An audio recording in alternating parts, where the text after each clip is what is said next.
अहंकार। एक समय की बात है। किसी गांव में एक बूढ़ा आदमी अपने पुत्र के साथ रहता था। बीमार होने के कारण बूढ़े आदमी ने अपनी बहुत सी संपत्ति अपने पुत्र के नाम कर दी।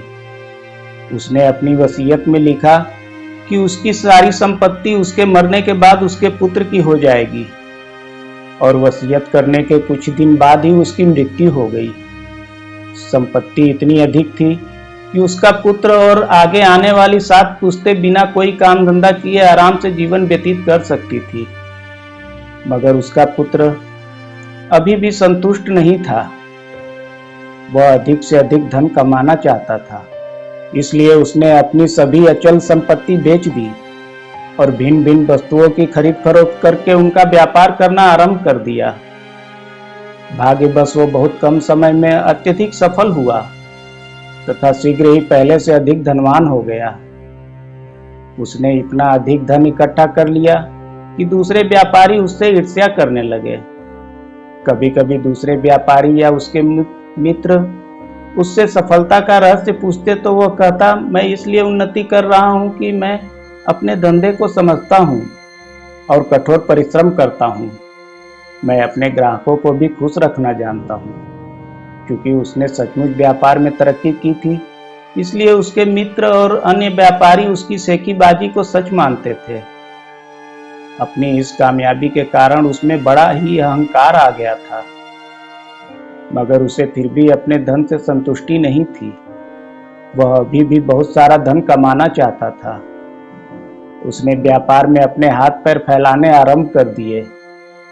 आरंभ में तो उसे व्यापार में लाभ हुआ, मगर उसका अहंकार इतना बढ़ गया था कि भाग्य की देवी उससे अप्रसन्न हो गई।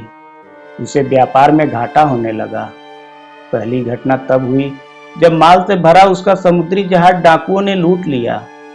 दूसरी घटना में माल से लदा जहाज अरब सागर में डूब गया। उसके भाग्य में कुछ न कुछ अपशगुन उत्पन्न हो गया था। तीसरी घटना ने उसे बिल्कुल ही उखाड़ फेंका। वह दर दर का भिखारी बन गया। उसका सारा व्यापार चौपट हो गया। उसकी यह दुर्दशा देखकर उसके मित्रों ने पूछा, भाई तुम्हारी यह दुर्दशा आखिर कैसे हुई? इस पर उसने अपने भाग्य को कोसा और कहा, क्या बताऊं, किस्मत ने साथ नहीं दिया। भाग्य की देवी उसकी बात सुनकर अप्रसन्न हो गई। वह साक्षात उसके सामने प्रकट होकर बोली, तुम सचमुच बहुत अकृतज्ञ हो।